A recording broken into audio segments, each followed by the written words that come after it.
We are being recorded, Brian. Best behaviour.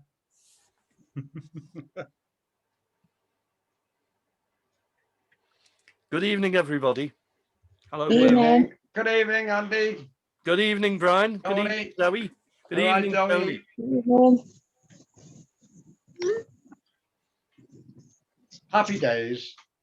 Monday, Tuesday, happy day. Happy days. Well, Brian, you needed to sing quick there with happy days. I'm sorry. Happy days are here Here again. again. Da, da, da, da, da, da, da, da, da. That's the one it. I remember. Yeah. Oh, no. I always remember Monday, Tuesday, happy days. Thursday, That's the one. Friday, happy days.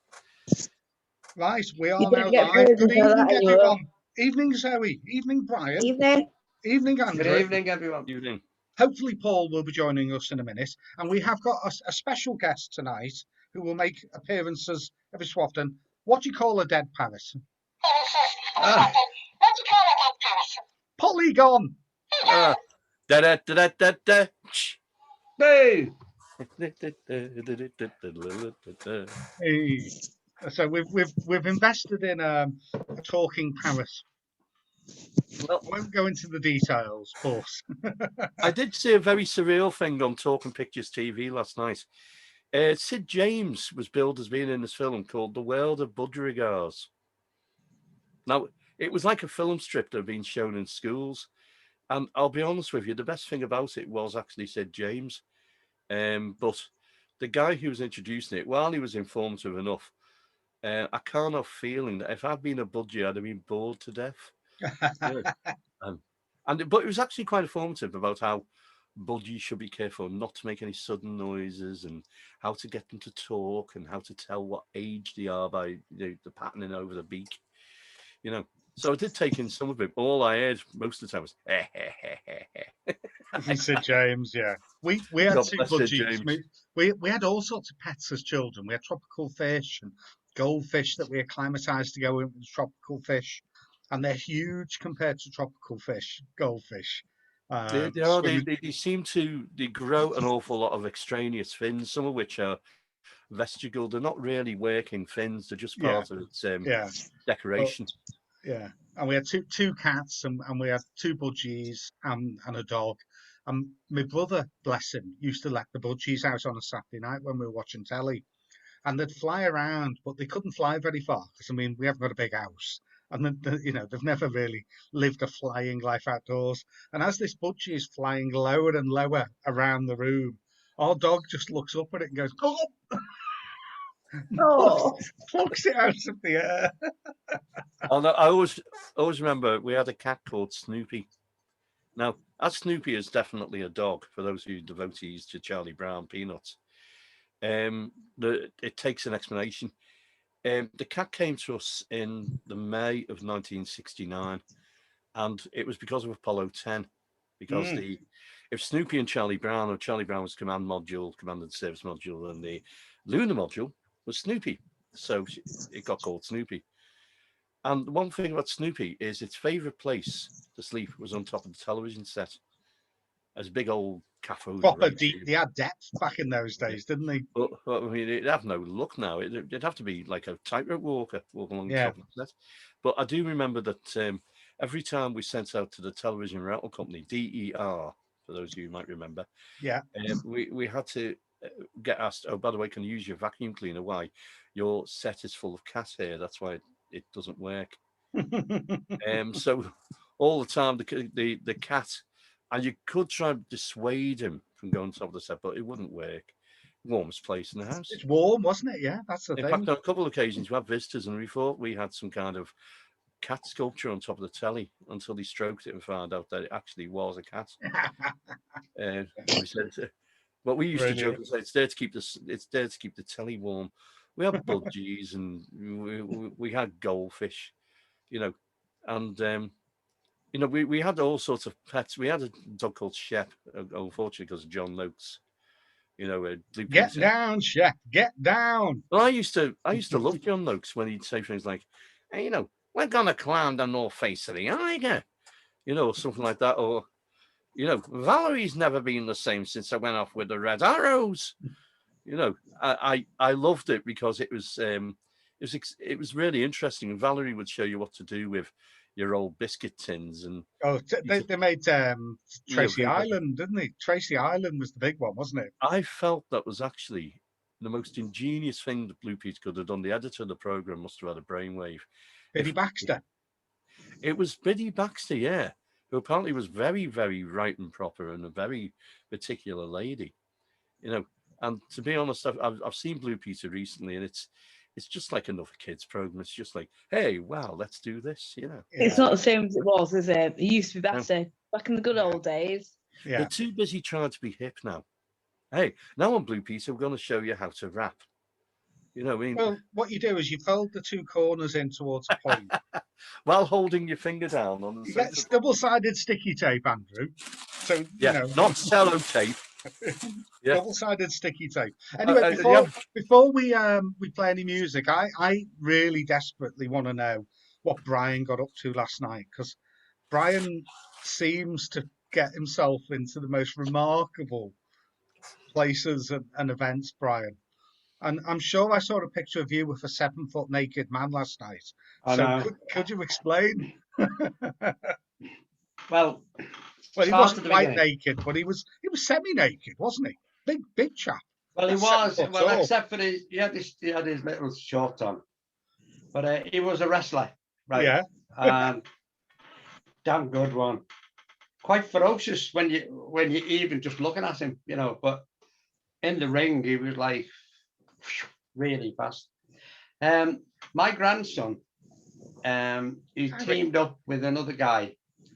My grandson Tom teamed up with another guy, John Keynes, and they've both been wrestlers for a long, long time. And they've got their heads together and they've started their own about 4 years ago, I think, 5 years ago, wrestling team. And they've got a big array of guys and girls who, you know, they can call on. They're called Paramount Pro Wrestling. And the other night was the championship. Now, they hadn't been able to get the guy that usually does the presenting. Comparing. Comparing. That's it. And so they got in touch with me about just over 2 weeks ago and said, would I? And I went, oh, I don't know. And I didn't give them an answer at all until the other night. And I still didn't give them an answer. And I was with Francesca, like Crafty Knocking. And he messaged us and said, do you think you might be able to do it? And I went, I didn't answer again. And then he said, they haven't booked anybody, you know, and they're just hoping. So eventually I talked with Francesca and then I ended up getting a bus. And on the bus, I just text, I'm on my way to them. And they were made up. And so when I got there, looked great. It looked like it was a fabulous evening. And it was a fabulous. Well, they didn't pick you up. They didn't pick you up and throw you around or anything, did they? No, I would have sorted them out if they'd even tried that. Yeah. Can you do a forearm? Can you do a proper forearm smash, Brian? You know, like when they charge at each other. You'd be surprised what I They go do. like that, don't they? They don't punch. They use the forearm, don't they? Yeah, they do. The other fella, yeah. It's heavy. I would just have tripped them up or something. Yeah. I would have rang you and said, "Hey, Tony, come give us a hand here with these lots." Yeah. Oh well, I'd have just rubbed myself in baby oil so they couldn't get a hold. You see. They got like that, and you'd have shot up in the air. Yeah, but it was a great evening. It was for autism as well, for children with autism, Tony. So is there going to be another one? Is it going to be a regular thing? At the end of the night, he said every single wrestler came over to me, put their arms around me, shook my hand, and said, "Thank you so much for that." And I was made up.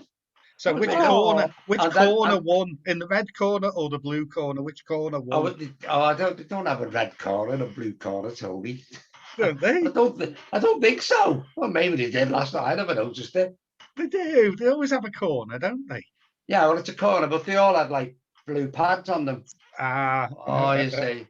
Yeah. But yeah, so and at the end, they both, two of them said, you know, have you enjoyed it? And I said, absolutely. And he said, would you do another one? There's no pressure. And I just said, we'll see. I don't know. I think you will. I think you will. You'll have to Oh, you'll have to let us know in advance. to. You'll have to let us know in advance, Brian, so we can tell people next time. Yeah, of course. And maybe Yeah. you'd come along. I don't know. Oh, I don't know Somebody- about that. You know, like I say, it's a long time since I've had a fight with anybody. You know. Well, I'll tell him to be careful. Right, Tony, outside now. Yes. Yeah. I'll tell him to be careful with you, Tony.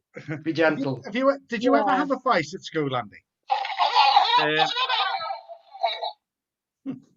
Only I've always said, my principle is, I'll never pick a fight. You know, George, you're not war. But the problem is, at the end of the day, sometimes you have to do it. Mm. And there was Absolutely. someone who was picking on at me at school, and he was getting on my nerves. And I was only about 4'7", and then during the summer holiday, my height just went like that. Yeah. So I ended up where, when I went back to school, if I hadn't got my school uniform the day before, I would have looked like Jimmy Clitheroe. Bit of a reference to Jimmy Clitheroe was a guy who used to dress up. He was about 51 when he died. He dressed up as a school kid and used to act like a school kid. Anyway, what happened there was that I had to get, you know, longer trousers and bigger jackets. And, well, look at you've grown in height. I said, by the way, there's something I need to have a chat with you about. What?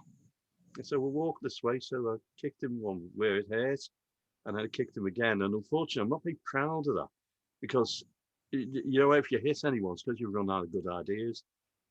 But he left me alone. But I thought to myself, why should I have had to do that? I had to hit a couple of people a couple of times. And then again, he hit me. So it was self-defense. Yeah. So it cancels out. But I wouldn't, if anyone's listening to this, I wouldn't recommend you hit anyone. No. The whales are frightening No. from the place without Yeah. starting with it yourself. Anyway, listen, before we let each other entertain each other, I'm going to share with you a absolutely fabulous new song that I think you will like, and it's by a good friend of mine called Alan O'Hare, and he has a band called Only Child, and this is their new single. They will be playing live fairly soon. I think they might be playing at the Philharmonic Hall on the 1st of September. We'll have to have a quick check, but please listen and like this. He's having a pint of wine.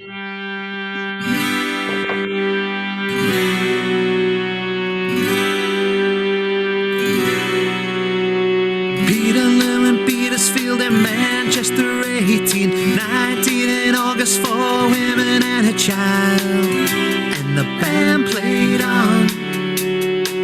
Grave on the road, or in Yorkshire 1984, bleeding like olives in the sun by the coking world, and the band played on, and the band played on and on and on. I'm thinking about my teachers with guitars, melodies, and consequences. I thank you all here tonight.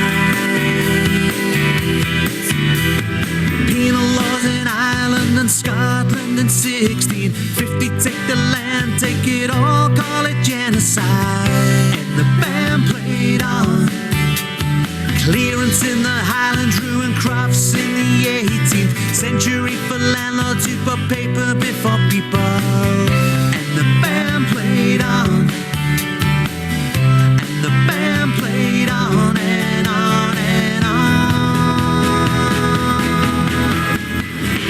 I'm thinking about my teachers with guitars, melodies, and consequences. I thank you all here tonight. Without your choruses, those thought dreams, words, and honesty, well, I wouldn't know myself. Wouldn't know myself. I wouldn't know myself tonight. Ha!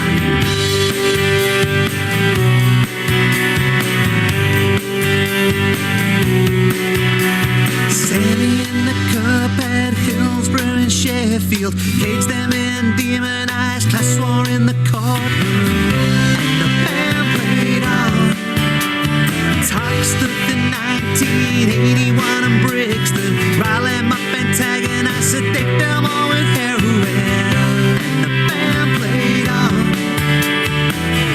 And the band played on and on and on. I'm thinking about my teachers with guitars, melodies, and chord sequences. I thank you all here tonight. Without your choruses, those thought dreams were damned honestly. Well, I wouldn't know myself tonight.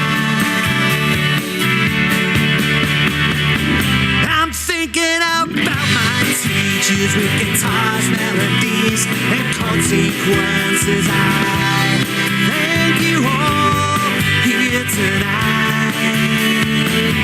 Without your choruses, those thought dreams were damned honesty. Well, I wouldn't know myself. Wouldn't know myself. I wouldn't know myself tonight.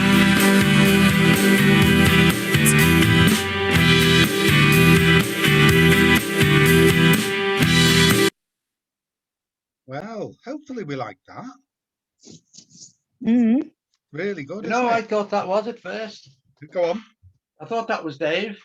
Oh, well, I suppose, yeah, it has got a sound of Dave. I Yeah, kept on thinking you were one. Yeah. I thought you were going to say, "Ah, and this is." yeah, Really, no, Dave? Dave's up in. It He's up sounds in, like him. he's up in Scotland, isn't he, Dave? This week. He's, I know, yeah. yeah, But I he's thought having a- he'd left a little treat there behind. No, he is going to be recording at some point, Andy, isn't he? You've Oh, recorded yes. with him in the past, haven't you? Well, I actually produced him. I mean, that's probably a bit more. But it was because he's a nice bloke, but the problem is his confidence is a bit shaky. But the one thing about it is he's very talented, and what you Yeah. got to do is get past that little bit of a barrier, and that's what he's good at. He's good at coming up with words and images and situations, and some of the stuff you've heard Mm. is the mere tip of the iceberg. Yeah. There's Well, enough we've for an all got album. stuff. We've all got stuff to look forward to. Now, it's a chap called Alan O'Hare who is a lovely chap, and again another great lyricist. I mean, he reminded me a bit of like Elvis Costello, that sort of sound. You're thinking to pump it up, because the speed Yeah. of it. Yeah.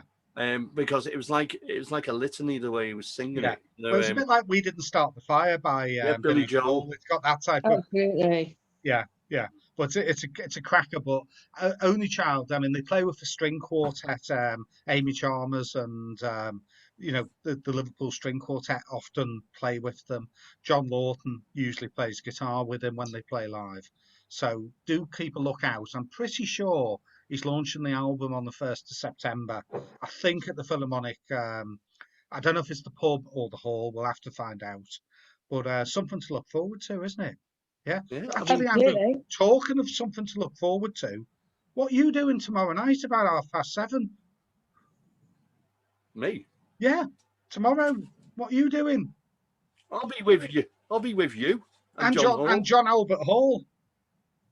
And where will we be? Or Herringbone John. Herringbone John, as he We will likes to be be at the called. Yeah. Philharmonic Dining.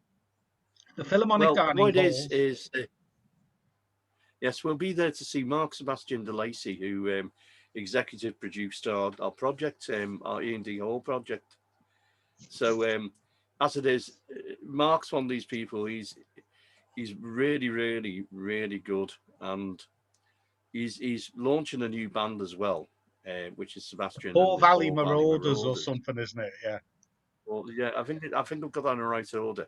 But the one thing about him is there's an interesting sort of, the lobster quadrille that makes up your relationships in your life, the sociographic sort of detail. I was at school with a lad called Mark Singleton. Now, Mark Singleton was a musician, very, very capable musician. He still plays now, very successful. And one of the bands he was in was called Now Hear This. He issued a single in 1989. If you look it up, one of the members of the band was one Mr. de Lacy. So, he'd known him well before I had. And so it's enabled me to meet and talk with Mark again, Mark Singleton now. So it's a funny old world, isn't it? When you Yeah, meet they're up. doing hopefully there's still a few tickets left. They're doing 3 nights, aren't they? And they've got a girl, Yeah. I can't remember her name now. She sang with Mark at the weekend in New Brighton. Helen somebody, I think. I can't think of her name. Yeah. Was it But Helen or Victoria? no, it's Helen who's doing so he's got a girl Helen. doing an opening act. Then he's going to play solo and play he's just released an EP, Gypsy Soul. I will find a track for later. And then they're going to launch the band that he's put together, which is anything up to 11 members, depending on how many people turn up. Well, I don't know how they're going to fit that in. And the keyboard player is my friend Johnny Larson. I know, but I don't know how they're going to fit 11 people in some of the bars in Liverpool. You won't get an audience in. Well, put it this way, I think it would be great. I mean, the last time I saw anything like that, it was in a film many years ago, Dracula AD 72. Oh, There was a band called Stoneground. And Stoneground, well, like anyone who walked in the room, you were in Stoneground. And I quite like a band like that. I'd like I'm in a band like that over on the Wirral. It's great, just all these people in the room and just really. They don't just have Johnny Larson on keyboard. There's another keyboard player. There's 2 keyboard players. Yeah. But what it is, I like the idea of a full band, and also Mark is a very disciplined musician. When he rehearses for a gig, he rehearses. Very particular about it. You were quite sort of made up with what you saw the other night when he was singing. Yeah, he was doing a bit of just entertainment in a local bar in Crosby, Gambino's, and I thought, you know what, I can walk down. It's only 10 minutes away from me, so 8 o'clock. I'm allowed out up to about 8 o'clock. After that, I struggle. When it gets dark. So no, I wandered down and he played a couple of his own songs. He did some covers that he knows quite well. And then he foolishly said, "What do you want me to play?" And he had the audience yelling out what they wanted him to play. And he was calling it up on his, it's not quite karaoke, but similar machine. And he's trying to learn the words and the chords at the same time as playing it. But he'd never done "I Will Walk 500 Miles" before. And he did a cracking version of it. Everybody coming down the road was joining in. It was great fun, really. Brian, you'd have enjoyed it. You'd have been joining in.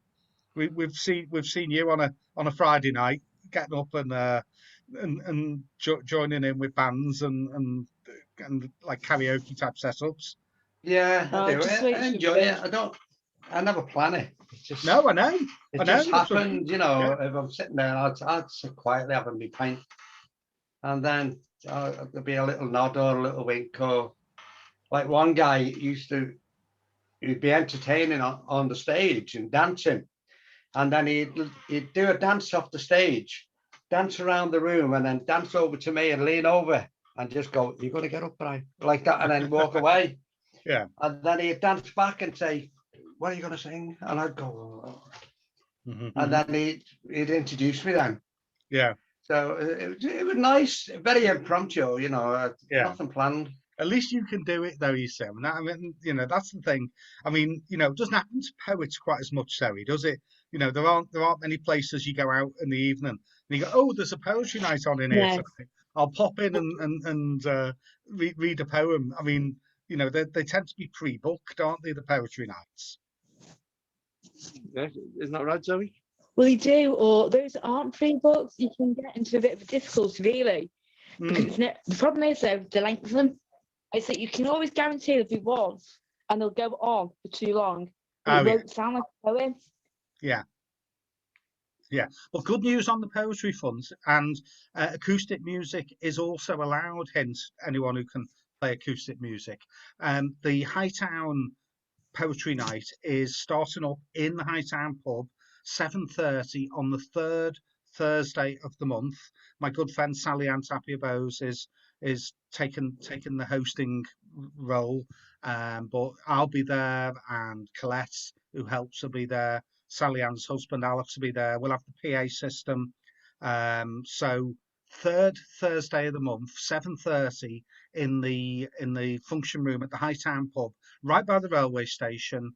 Lovely. They've done a lovely job doing the pub up. It's I mean, it was fine anyway, but you know, the new owners have really given it a good lick of paint. So if you fancy an open mic poetry and acoustic music is allowed, then third Thursdays, 7:30, the Hightown pub. And I expect to see all three of you there at least once. Zoe probably more than once, because you know, being a proper What time is it, John? What time does it 7:30, start? 7:30. Yeah.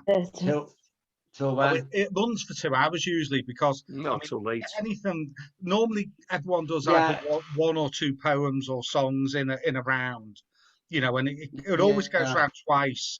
Occasionally, if everyone is genuinely having a good time, you know, goes round a third time. But talking of poetry, Zoe, have Yeah. you got something new or something previous to share with us? Well, I've got one. I've got one that I'll put it on Facebook, but I've not read it Okay. out yet. So if that's okay. Of course, it's okay.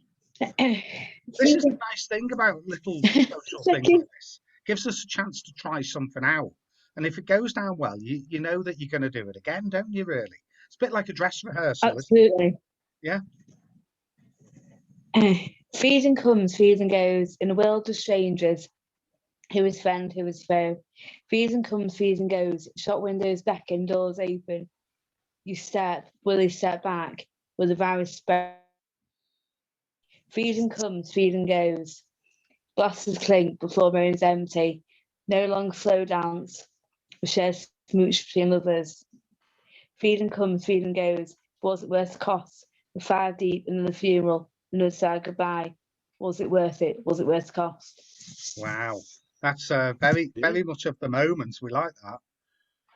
Thank There's you. some powerful allegories in there, aren't there? I think poets have found writing about the pandemic quite cathartic. And there's a few poets have written some good stuff, you know, based on the pandemic. But I don't think it's the sort of thing that singer-songwriters are dabbling with as much, Andy, are they? Oh, we are. Oh, are you? Very much so. Are Yes. you? Oh, now you tell us. I've got. Let me show you something. Yeah, go Are on. you ready for this? Yeah. Well, on that device there, over there. Yeah. Right, that's my Porter Studio. I've actually got a song on it called "What's the Use," which is about lockdown. You know, I've got more money in your salary than you thought you ever had, but you're spending more time at home with your mum and your dad. What was the other line? You know, and you know, all you do is spend it on food you'd never eat, and all you want is for your outside life to be complete. And there's a few other things like that. And the whole idea is the contradiction of being on lockdown, having loads of money because you're not spending it, because you're not going anywhere to spend it. But you're disconnected from the social side of life, you know. Which is true. You know, I think there are some good things that came out of last year. Some good things that did come out of it. In words, there were people who, for once, they'd actually go on Zooms. Like Zoom was a fairly new thing to all of us. Or Teams, or the variations of Blackboard Collaborate, you know, for university work.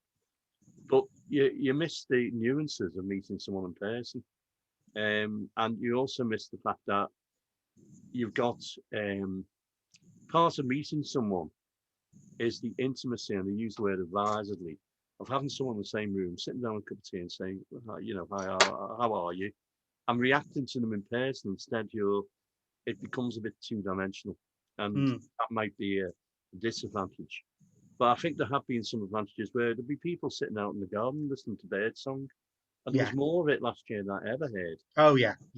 And I'd have to actually ask what the difference was between two types of pigeon. Well, Brian's rather, you're a bit touched with nature, aren't you? Every time I see you or speak to you, you've got a new pet, bird, squirrel, rodent, all sorts going on. You've had magpies in the kitchen and all sorts, haven't you?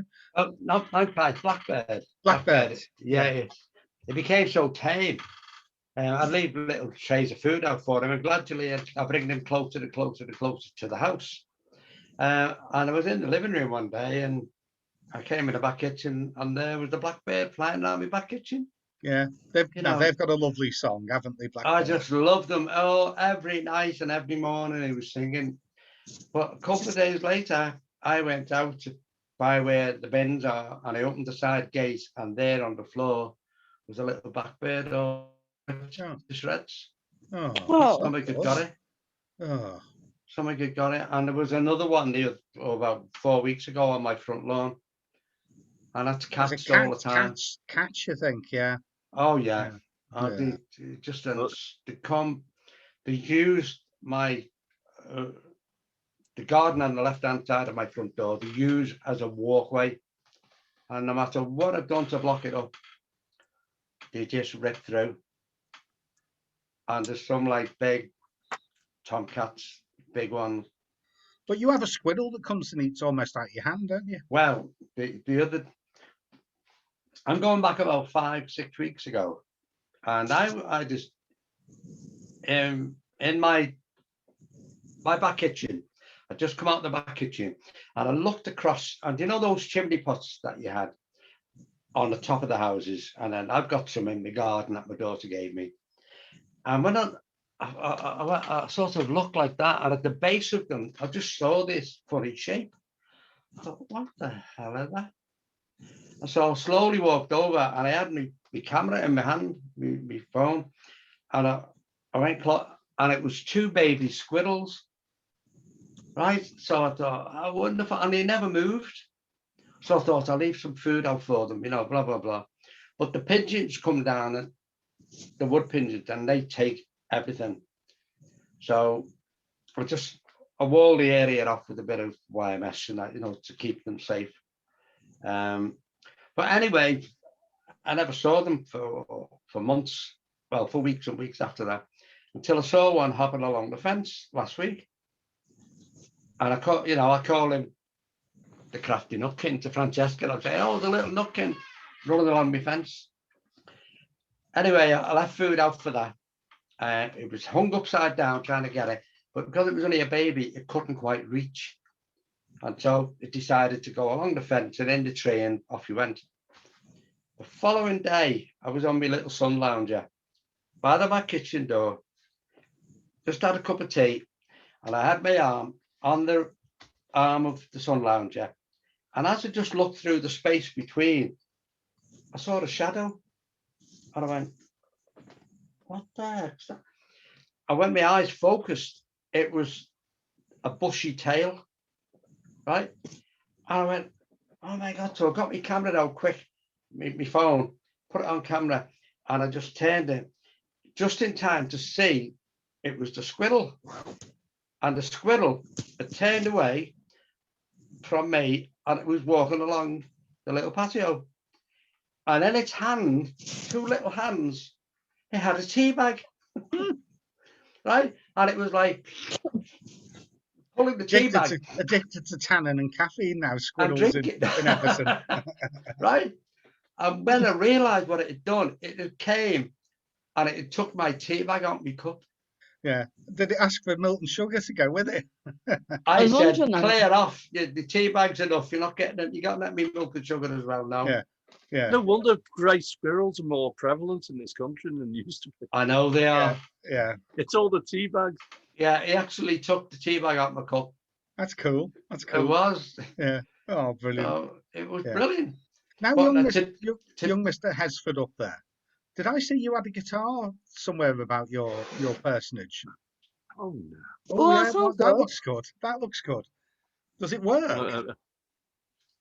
Well, last time I plugged it in, it did. Are you going to treat us to something old, something new? Something borrowed? Sorry. What's something borrowed? Or something blue? There you go. That's what I was waiting for. I'm trying to think of something. You know, it's like... No, something blue. Or orange. Or orange. That's John Hall's orange friend, isn't he? You froze, Andy. You frozen? He has frozen. He has, hasn't he? Oh well, he'll be back in a sec. He'll have to sign back in, won't he? this is what happens, isn't it? Well, while Mm. Andy's signing back in, oh, is he there? While Andy's signing back in, when was it? When did we go out? It was last week. I suddenly realised I had tickets for a concert from February last year, and it's a wonderful guy called Rob Vincent, and he opened with this. Oh, well, he would have opened with this, but Yeah.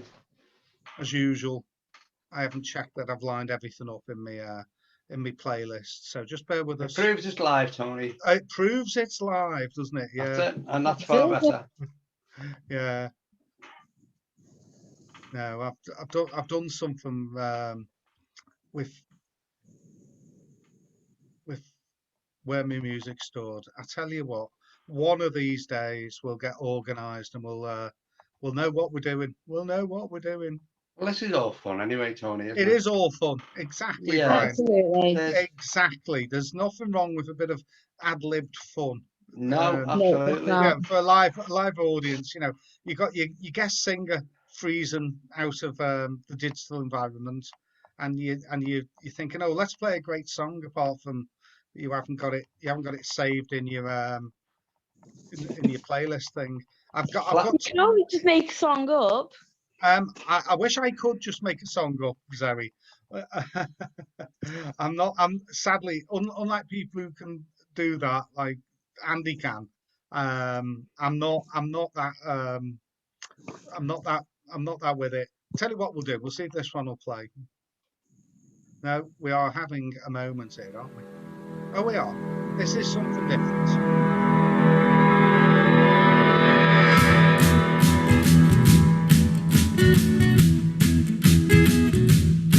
I've taken the last bus to Lavender Way.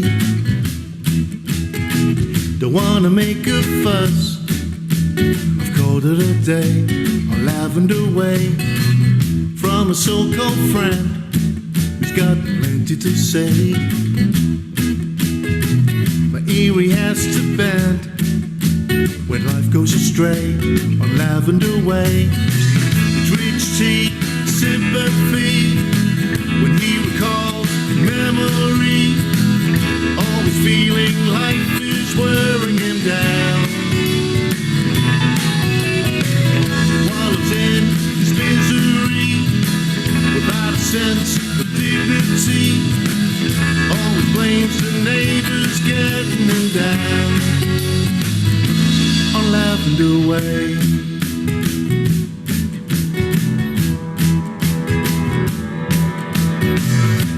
The same old song from Lavender Way. There's always something wrong, I'm leaving the fray of Lavender Way.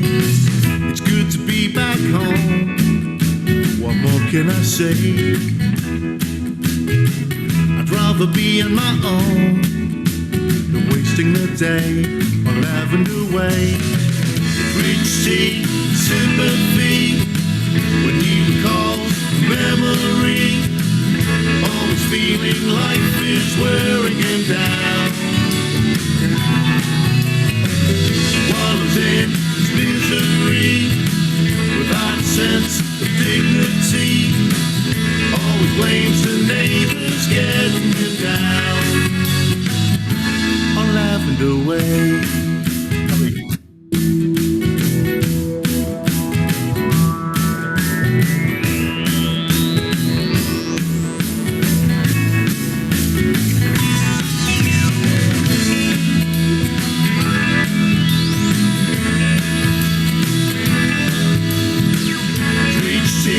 Sympathy when he recalls memory, always feeling life is wearing him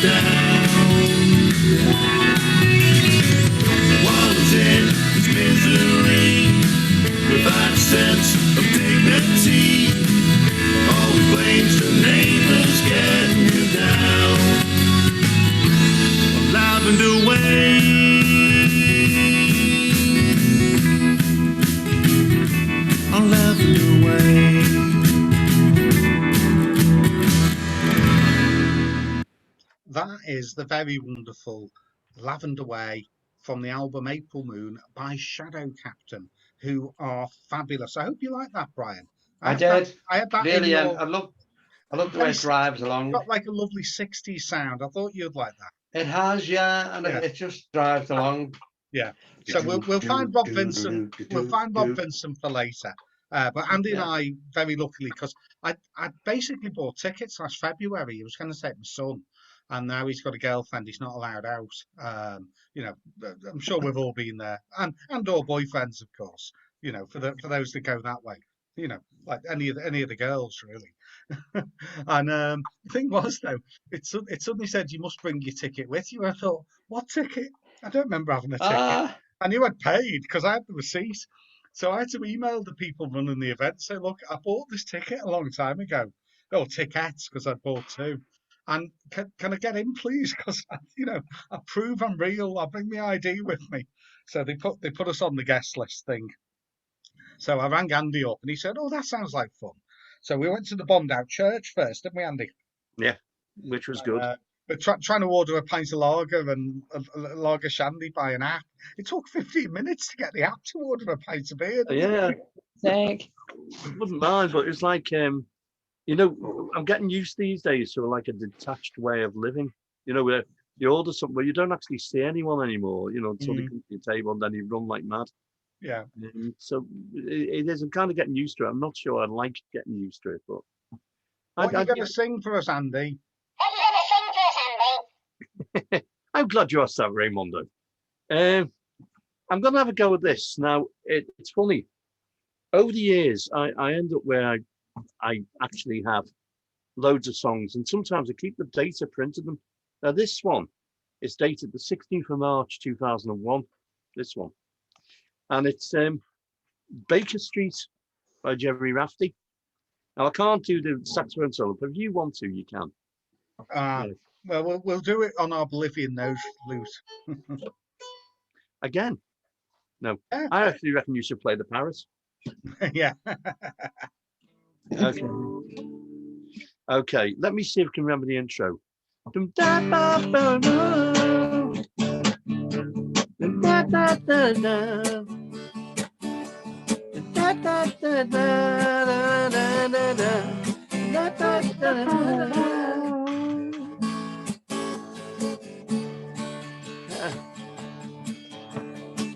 Winding your way down the Bacon Street, light on your head and dead on your feet.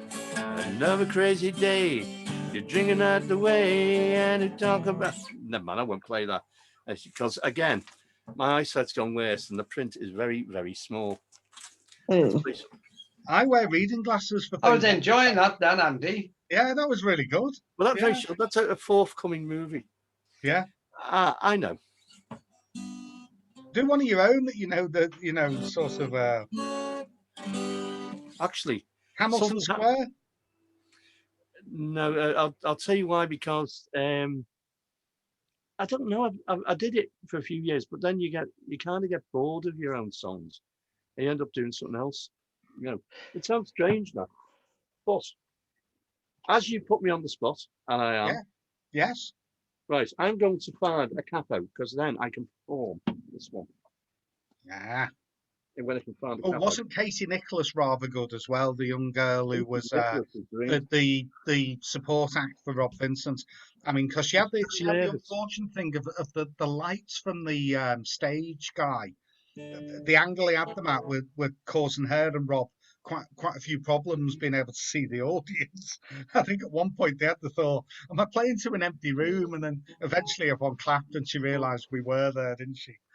But no, she was great, wasn't she? Only a young girl, and it's quite daunting to be first on stage for the main act, isn't it? You know, it's Well, put it this way, it was like one thing I've noticed being sort of creeping back into everyone's act now, that everyone's back on stage and doing stuff, which is great, by the way. I've noticed everyone's sort of got an attack of stage fright. mm, And the stage fright is leavened by something. It's by the fear that, are you putting yourself at risk if there's still a possibility of getting the virus? You know, and I mean, you can't sing with a mask on. for a No, start. not yeah. No. But everyone seems to be still a little bit afraid. I hope that we all get over that. I myself, I've done a few things, just like, for example, entertaining the old folk down at Memory Lane in Halewood. I go along, I play a load of 60s songs and things, and they're very kind and appreciative. But the one thing about them is that, again, it's a case of it isn't a challenge for me, but it's something to entertain them. You know, so that actually has got me Good back for you, on. Andy. Anyway, shall I play this?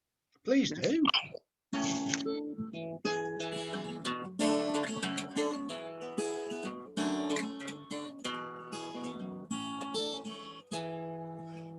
Unkind words were spoken, the world turned darkest blue. Couldn't see how to find again a better part of you. Only a moment ago, the seconds went by so fast. Couldn't find the strength to want what we'd have at last. Can't live through this pain, watch your fate as you walked. If they just listened to me, stayed with me. In between pauses, we could have talked.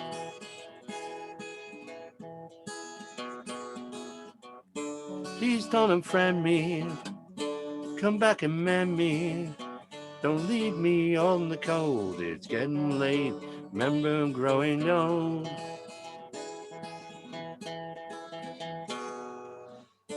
Can't live through this pain, watch your fate as you walked. If you just listened, stayed with me. In between pauses, we could have talked.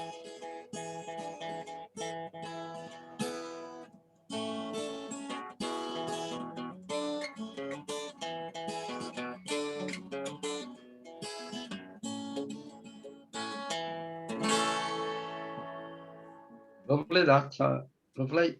Lovely, Enjoyed mate. that. Now, Very good. what it is that I wrote that because I might as well be honest. We had a falling out, my daughter, one of my older daughters and myself, and the falling out was really bad. And it was like, you know, I had these words which were called, which had another name. Which the words had another name at the top of the page. I became in between pauses, and what that means is that you don't talk when there's a pause, but you do in between pauses. But the fact is, in between pauses, we could have talked. It's like my way of saying, you know, instead of losing your temper, why didn't you just stick with me and we could have sorted out? But luckily, things are happier these days. But she had a copy of the album and she thought it was very good, but she was mesmerized by in between pauses. And she goes, "What's that about?" And I went quiet. And she said, "Do you know what it's about? You must know what it's about. You wrote it." I said, "Actually, it was about you." And that was a bit of a shock to her. But it wasn't intended to be insulting. It was because I really felt, you know, there's a few. You had to get it out of your head. Catharsis is a very good thing, isn't it? You've got to. You can't face away from your troubles. You've got to face them. It's hard. There is another verse, but I mean, at the moment, I think it would.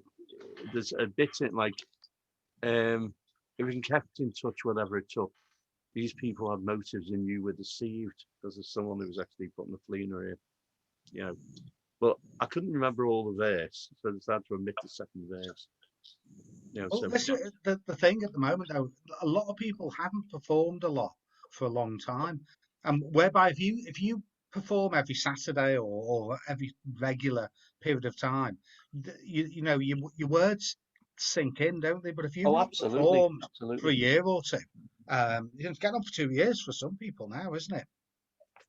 But I think what I was afraid of, which has happened, I used to perform pretty much out of the top of my head. I could remember words. After all, I wrote them. But the problem is when you don't write for a while, you tend to mess around the guitar as if you might find something, right? And it ended up where, to a large extent, I forgot some of the words. And it's shameful to say.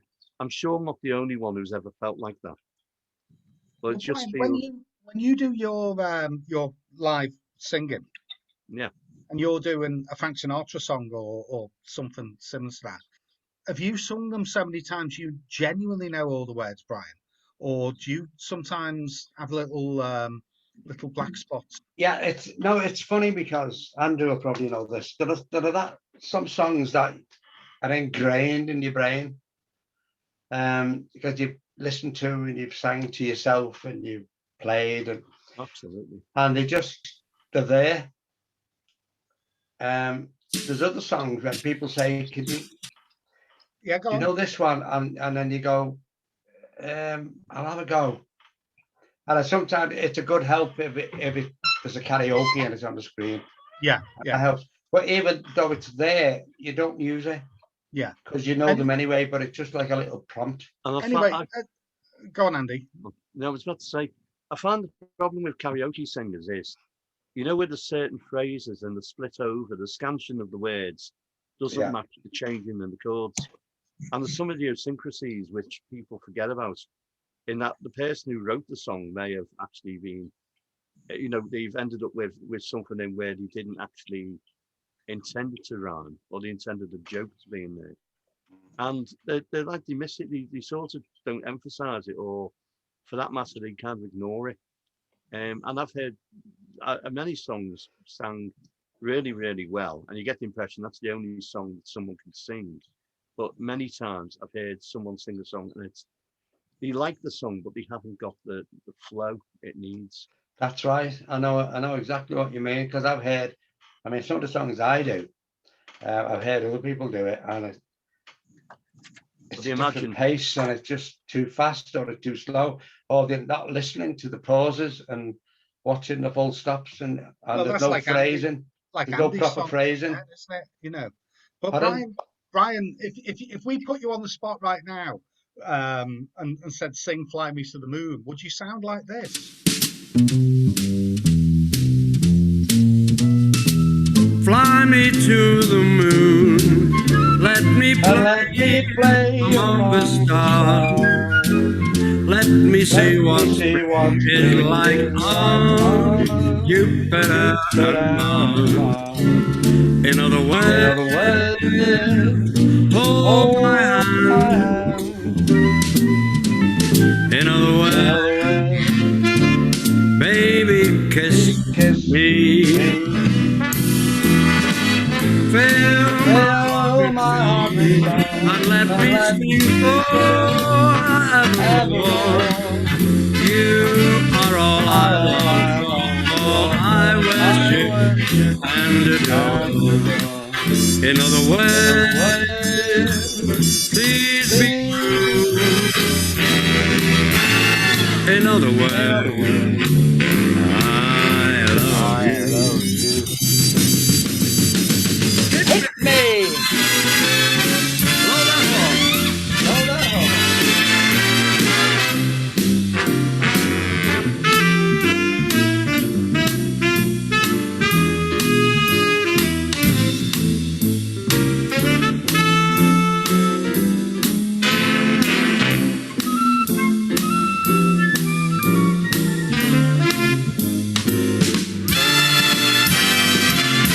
Here we go. Fill my heart with song and let me sing forevermore. You are all I long for, all I worship and adore. In other words, please be true. In other words,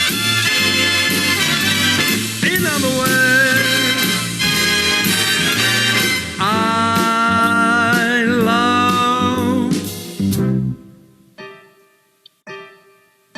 you. What a cracker. Quincy Jones recorded that with Frank Sinatra. 1966, the year I was born, with Count Basie as well.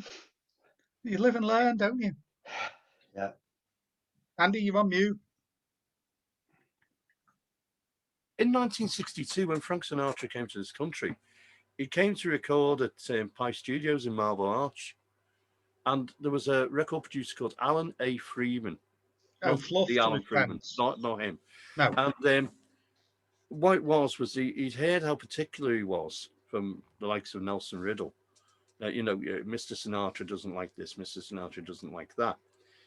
And there was something about the shape of Marble Arch Studios. It was used for a lot of film scores, apparently. And they all faced a certain way, and he goes, actually, I think you should face the other way. Why? Because I'm going to be conducting you. And I'm like, oh. Because you're going to be what? I'm going to be conducting you. Oh, I see. And he did an album, I think, songs from Frank Sinatra sings songs from Swing in London for Reprise Records, which was distributed by Pi, hence the connection. Or Swinging Lovers or London? Swing in London, So, which may be the first way the phrase was heard, actually. But there was also something else about that. He'd gone through a take of a couple of songs, and he stood there for a moment, and he looked around and he pointed at the horn section and he goes, "You got a whisker in there," like that. And he said, do this. I think he was sort of demonstrating how he needed to get a bit more breath and take the notes up another half step or something. So it's like apparently everyone who worked with Sinatra on the London visit was very respectful of him, because what it was he was not only a great interpreter of songs, and this is from a man, I don't think Sinatra ever wrote any songs, but he was a great interpreter. And there was also a respect because he was also, although he may not have been a musician to my knowledge, he was very much inclined to look at the small detail. Never carried on about it because he knew it was all part of getting the right performance. I mean, every performance you hear of every recording artist all over the world is probably either it had been one of a number of takes, or it had been a combination of a number of takes, which is more likely these days, the way that recordings come on. But I'm respectful. I thought he was brilliant. Maybe not as appreciated as he should have been, really. I thought Frank Sinatra was brilliant. Well, I watched, my dad likes, he's found this TV channel where they play like old golden oldies. I don't know if Brian's seen it, but there was some footage of Frank Sinatra singing with Elvis Presley, and each of them tried to sing in the Yeah, style I've of the seen other that. one. It's brilliant. Oh, it was several times. Yeah. Was it Welcome Back Elvis, whoever it was called? I don't know. My dad was watching it and he called me in to say, Yeah, did witchcraft. He got him to do Hound Dog, didn't he? yeah, that's right. Yeah. Well, No, I think he did Witchcraft or something, didn't he? Yeah, it was very good anyway. I mean, it just shows how long ago it was. It must have been late 50s, early 60s, somewhere around then. I mean, I've got a great respect for the Rat Pack era. I was trying to find it as we were talking, then there's a CD I've got which has got a free DVD of a show that Sinatra did in 1963 with Sammy Davis Jr. Yeah. I think Sammy Davis Jr., Johnny Carson was he was the host, but also Dean Martin, of course. Brilliant. And I think it was June 63 that.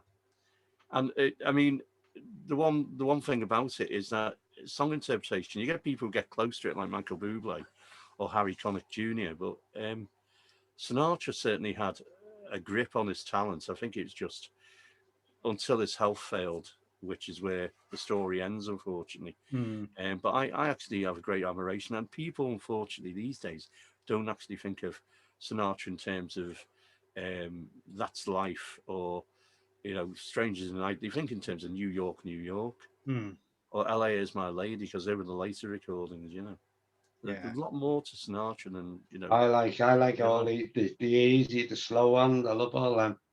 The wee small hours in the morning. Love that one. Well, there's a thing I'm waiting to come out on this DVD, and I hope you can get it.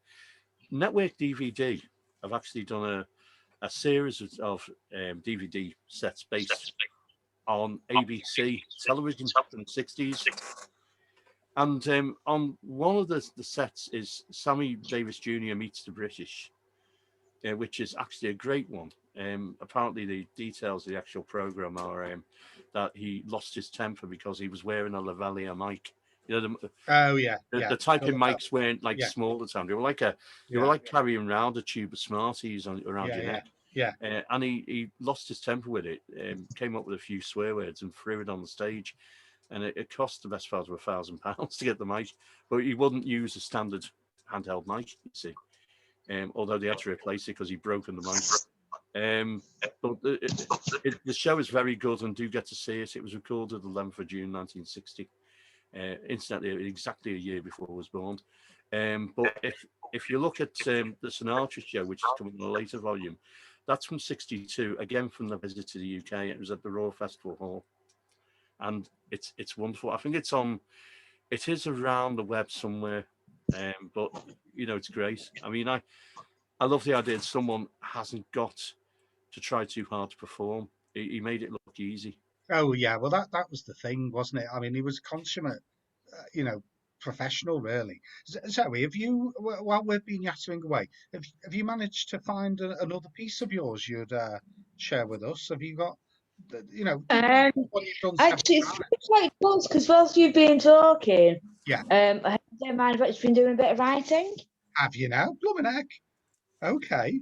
So this is Okay. live written as we This talk. one has actually been done. Yeah.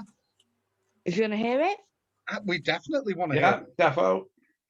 Okie long time ago, a hug, an embrace brought hope, a lightness of heart, the now replaced with a grim message. Step back. Long time ago, a kiss brought peace, a sound of speech to send fear away. Now a sound too loud. Step back, stop the spread. Long ago, a sound brought notes of freedom, a land breaths morrows, now spreads isolation, tears and loneliness. Take for granted what you have, so take not for granted what you have today. Wow. And you've written that in the last 10 minutes, Zoe? Yes. Wow. That's brilliant. That was good. That is really good. That is Very really quick. good. I suppose that's the thing. If the muse comes, you know the old joke of if you don't write it down, you forget about it. That must Yeah, be it's ever fact. much the thing with poets and writers and singers, songwriters. Absolutely. Oh, absolutely. I mean, can you remember a melody that you think up, Andy? Like if you were sat here now and you suddenly go, "Oh, I know what sound good." Da da da da. Can you remember it the next day? Can you do that? I seem to remember from Saturday there was something we noted down. Do you? Oh yes, there was. That was very funny. We'll come to that in a minute. Actually, we'll come to that. Oh, I think we're gonna have to start that as a regular feature, aren't we? I mean, In Between Pauses came to me as a song title. Dave Holden and I often speak on the phone, and there was something that he mentioned to me, and he said, "Oh, how many songs have you got ready to get on the LP?" I said, "There's about another 5 to record." And In Between Pauses, and and the phrase "in between pauses we should have talked." Those were 2 separate phrases in my list, and In Between Pauses was actually my way of finding a way of describing the silence in a situation, in between pauses. But should have talked was actually again probably on the same things, and all I did was I took the 2 elements like a Lego block and just went, and he fitted because he can the phrase. Cool. Yeah. But I do all the time think of strange sorts of phrases or things like that. Like for example, I often used to do list, and I put down possible titles like industrial chocolate. Now people wonder what sounds a little bit like a Dire Straits song gone wrong. Oh, the industrial disease, yeah. Yeah. Industrial chocolate. People went, "What do you mean by that?" I said, in other words, something that's been made by a machine to be edible to humans, but it's totally inedible. And he went, "Why would you think of something like that?" Isn't that any American chocolate? Isn't that any American chocolate? Yeah, possibly. I would say Hershey's, but I don't want to get sued, I mean, I think you should say that other brands are available. Other brands, yeah. I mean, I do like oxymorons and misnomers in phrases. Yeah. Like describing in sort of. Well, Andy's alluding to what might become a regular feature if we can work out how to make it one. Neil Gallagher, who's a wonderful guy, he runs a print company, All Things Print, I think they're called. Is that right? Yes. All Things Print. He's a great guy, Neil, but he's very busy at the moment. He's just mastered the CDs for Mark Sebastian de Lacy, hot off the press for the launch tomorrow night, 7:30, Philharmonic Halls in Philharmonic Dining Room, sorry, we should say, in Liverpool. Gypsy Soul, brilliant, brilliant 5-track CD that Mark's done. So he's done several hundred of them. He's done 300 of our Listening Out of Earshot, the Ian D. Hall tribute double CD. And he's got about 3 other local bands who've all hit him at the same time to, you know, master CDs. I think he said he's done 3,000 CDs in 3 weeks, you know. Yeah, Whoa. I mean, when he came up with the figures, I mean, you realise we may have inadvertently been responsible for making him busy. Yeah, yeah, yeah. Because they found out we're doing it and they want to do it. Yeah, but we decided to take him out for lunch on Saturday. You know, it was a nice day, and all the faffing around with the artwork and whatever. And so we went to a lovely pub up in Thornton called the Nag's Head. Huge beer garden, didn't it? And we were about the only people in it at one time, although it did get busy later on, didn't it? And we were chatting away in the beer garden. No alcohol involved. It was lunchtime, and instead of coming up with the phrase "in the annals of history," Neil, I think, suddenly said, "Well, shouldn't it be the annals of history?" So we must have been talking about something really, really lowbrow. But it just tickled the me. annals of history.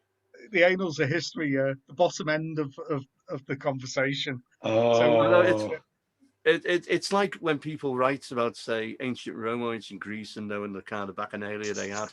The vomitariums. Yeah, or they'd say something like, instead of saying in times immemorial, they'd say in times immoral, you know, or something like that. I love a good pun. You know, Yeah, puns are very much the English sort of response things. yeah. And I actually, I'll be honest with you, the Americans can't do it. They're not very good. There was one where Frank Muir mentioned in his book, A Kentish Lad, that he wanted to use it on My Word, you know, when he and Dennis Norden would be head to head on the radio. Mm. And it was one where they called the sons of a Wild West cattle ranch, called their place Sunrise, because it's where the sons. Okay, they wanted to call the ranch Sunrise because it's where the sun rays meet. You know, it's too literal. It doesn't work. It's a mechanical pun where the sun's rays meet. So they call the cattle ranch Sunrise. Yeah, I know what you mean. But I like a good pun. Yeah. I mean, and well, did you see the one about the new Christian restaurant called the Lord Giveth? I don't know if they do takeaways though. I know. I actually did a cassette compilation of stuff. My brother had seen Jimi Hendrix on the South Bank show in 1989. It was where they were doing like a celebration of his life, and we both said, "Did you see this fellow on telly the other night?" I went, "What was he like?" Now Graham was only 14, and he said, "Yeah, and what happened was he played the guitar the other way around, not like you." And what was his name? Oh, Jimmy something, and he couldn't get the name. Jimi Hendrix. Oh yeah, that was it. But he looks like Prince. I said, well, no, Prince looks like Jimi Hendrix. Graham, it's simple as that. But what happened was he had a sort of then a curiosity for finding out about the catalogue. So I made loads of cassettes of various songs from over the years and tried to make connections with them. And it was like a mixtape, and they were all called Shockadelica, which, by the way, was a Prince song. It's a B-side. It was, yeah. And one of the cassettes was a mix of all of my influences, from Batman to Paul McCartney to Joe Jackson to the Beatles, anything when it was there. And I called it the best cassette yet. Mm-hmm. You know, which, I mean, a pity that went out of fashion. The best cassette yet was what it was. I know that, like vinyl, cassettes are having a bit of a renaissance, aren't they? They're making a bit of a comeback, cassettes. The difficulty with the cassette really is mechanically, the bonding material would come apart, and the oxide would fall off the tape, or the mechanics of the cassette wouldn't work properly. But the funny thing was, about 5-6 years ago, I was working on something for my friend Gillian Bolland Newman, who is a singing teacher, but she'd done a recording of Keole Bells. It was all their friends went to the studio and did a load of folk songs. So I got the tape, and there were tape dropouts, and there were faults in the tape, and the tape had become twisted and broken. And what I did was, I set it all up here using a thing called SoundForge, and re-edited the tape, and then put it on a fresh cassette, brand new cassette, which were hard to get hold of at the time. Maxell were the only people making them, and I passed it back to them. Re-record, not fade away. Indeed. But it was the way in which, you find that you've got a recording, and all of a sudden it's like, the quick brown fox jumped over the lazy dog. So you've got to find those words to fill that sentence. And where there was a damage on the fade out of a song, I just simply took the fade out and made it an exponential one and made it early. And there were things like that I had to do to it. So it was, in effect, I suppose I could be accused of remastering the whole thing, remixing and remastering it. Well, I liked it. I mean, I used to do a lot with tapes when I was younger. In fact, I may even have something here to show you. Because I actually, here we are, I've got it. Anyone know what that is? Hold it up. Can't really see from the angle, Andy. It's the light, I think. I think the light's not near impossible to see. It is a cassette editing block. Oh yeah, I remember that. Yeah. And they're made of aluminium because you have to make something that's non-magnetic. And you cut the tape in a sort of 45-degree angle. Yeah. And then you get the tape together. Because otherwise, when you put the tape across there, it goes. Yeah. If you put it at a 45-degree angle, and you use the silence between tracks, no one can tell. And also mechanically, it's stronger. So yeah, I did a lot of that when I was younger. And I went back to that. I was using that again to do that tape. Yeah, I used to do stuff like that. We used to do mixtapes we had lots of impromptu Saturday evening gatherings where you'd record the top 40 on a Sunday and edit out all the DJ talk and whatever. Yeah. I mean, I still, it's a funny thing. I still love all of that now. I still love all the, the idea of taking sound and doing something with it. I love that. I mean, the only thing I think I'm missing at the moment is I've got a mixing desk for the band, but I wouldn't have the room for it in here. Bring in a 24-track mixing desk. Oh, very nice, yeah. But even that, even the Tascam, it's like you can get good results, but your concentration has to be total. You can't just say, "Oh, I'll leave it there," because if you leave it there, you will not remember where you're up to. So I use a metronome on it. There's a metronome built into the mechanism. Yeah. So there's all these kind of things, but it's amazing how the technology's moved on. Anyway, I've gabbed too much about that, Tone. No, don't worry. Well, there's no agenda tonight. We're just having a nice time, and we must mention our show sponsor, the Crafty Nut King, Francesca, and her wonderful bespoke artisan cards. If you need a card for any special occasion, including you could have bought one for my birthday, but Brian did, and a few other people. Where did you buy your card for my birthday, Brian? Well, I bought the cards for your birthday from the Crafty Nut King. He's a sensible man. I did, and I asked I specifically what I wanted. Yeah. What they created. So Francesca, basically give her at least a few hours notice, but preferably a day, and tell her what the occasion's for and any special words or messages, any themes, any colours, and she can work wonders really, really quickly.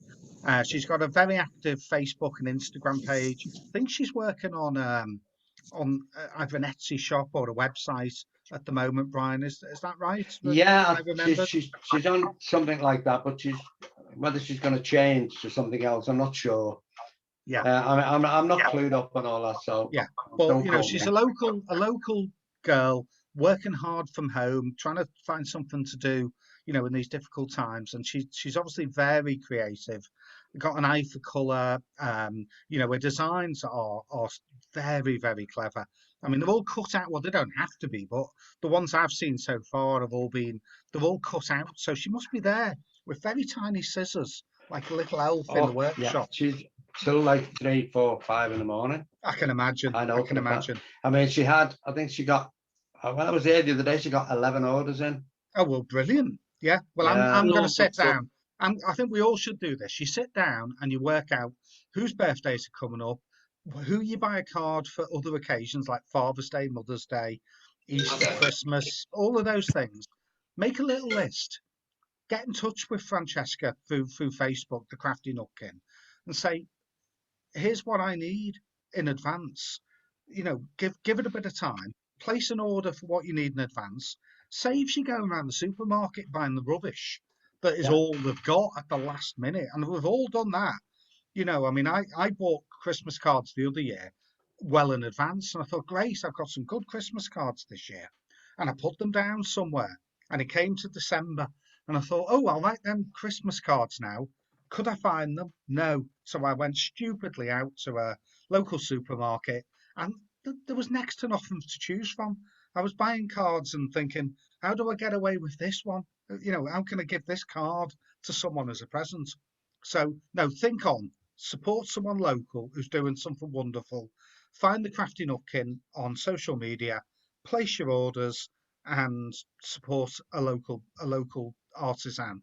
Andy, are you going to sing another song all the way through? This time, yes. Yes, I will. I deserve that, didn't I? No, we're only joking. What are you going to do for us, mate? Well, I was thinking of one that I used to do in my very early days of going around. It was folk clubs. It wasn't acoustic clubs. You know, like now it's a bit more rocky. But at the time, the only place you could go for sing around was a folk club. It was all like sort of very traditional. And I had to think, how do you get away with it? It's like a Trojan horse method. You got to take something in, purport it to be folk, which doesn't quite work. But anyway, let's try this one. This is one I played, an American song, Rick Nelson, you know, as in, you know, if you imagine, hello, Mary Lou, goodbye, heart, but this was later. I remember that one. All right, you ready? I went to a garden party to reminisce with my old friends, a chance to share old memories and play our songs again. When I got to the garden party, they all knew my name, but no one recognized me. It didn't look the same, but it's all right now. Go on. I learned my lesson well. You see, you can't please everyone. So You gotta please yourself. People came from all around. Everyone was there. Yoko brought the walrus, magic in the air. And over in the corner, much to my surprise, Mr. Hughes hid in Dylan's shoes, wearing his disguise. But it's all right now. I learned my lesson well. Can't please everyone, so gotta please yourself. Played them all the old songs, for if that's why they came. No one heard the music, didn't look the same. I said hello to Mary Lou, she belongs to me. I sang a song about a honky-tonk, then it was time to leave. But it's all right now. I learned my lesson well. See, you can't please everyone. Gotta please yourself. Someone opened up the closet door. Out stepped Jimmy Be Good, playing guitar just like ringing a bell, looking like he should. But you gotta play at garden parties. I wish you a lot of luck. Your memories were all I sang. I'd rather drive a truck, but it's all right now. I learned my lesson well. You see, you can't please everyone. You gotta please yourself, but it's all right now. Learn my lesson well. See, you can't please everyone. You gotta please yourself. Lovely. Like it. Well done, So, Andy. otherwise known as Ricky Nelson, I think, isn't he? Yeah, Ricky Nelson. Well, Yeah. I mean, Rick Nelson, though, in the 70s, he'd been a teen and a half, Rob. He was in the Ozzy and Harriet show in the States. He was And massive, wasn't he? he was massive in the States. Yeah, absolutely. I mean, the one that Brian was thinking of was, yeah. Hello, Mary Lou. Goodbye, see Mary Lou, I'm in love with you. And you, Mary Lou. I'd round the stars. So hello, Oh, Mary Lou. goodbye. Yeah, that's what you were thinking of. That's why.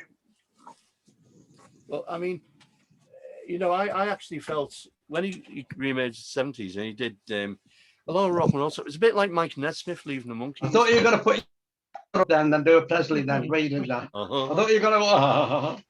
I know. Well, no, popular joke. What does Elvis Presley say when he's bought a pack of the Toffees in a Daily Mirror when they go on the shop? Very much. Very good, very good. Hey, listen, I have found something on YouTube. I thought I had the original music of this, but I remember now I heard it in the studio. But I think you will like this. This is Mark Sebastian de Lacy with a good friend of mine, a brilliant poet called Davy Edge. This is Mark's new single. It's called Gypsy Soul. He's releasing it tomorrow at the Philharmonic Dining Halls, and he's also there Wednesday and Thursday. £5 a ticket. Try and get one and go down. Okay.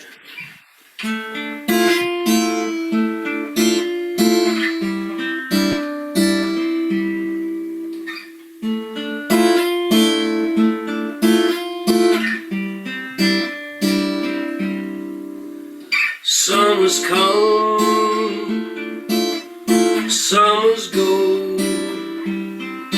another one, before you know,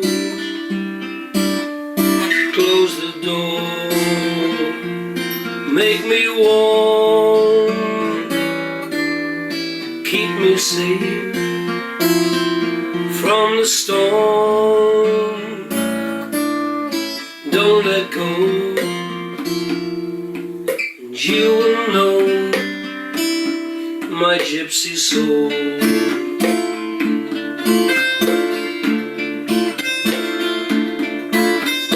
In my life, I've loved too much, and then let go, and miss the touch of someone's hand on my face. There's nothing there can take your place, so don't let go, and you'll know my gypsy soul.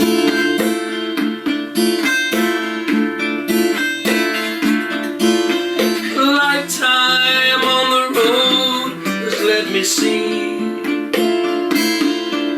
I long for home wherever that may be. If you have love to give it to me. And I'll never cross another open sea. A traveling boy is what I am. I've never lived by no man's plan. I've loved and lost and paid the cost. When winter comes and brings the frost, don't let go, and you will know my gypsy soul.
mountains that I thought I had to climb.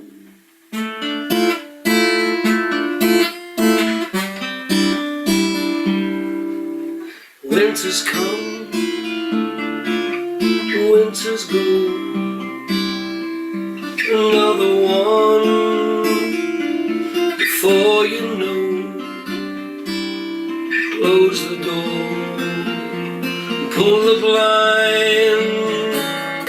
There's nothing left, there's only time. So don't let go, and you will know my gypsy soul.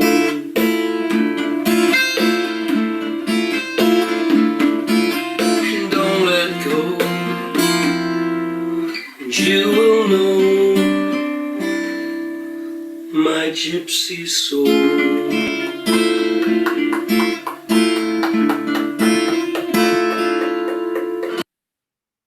So that was Mark Sebastian de Lacy, Gypsy Soul. Brilliant. Davy Edge on an instrument called the cittern, which is a Renaissance instrument, a little bit like a big mandolin, I suppose, Andy.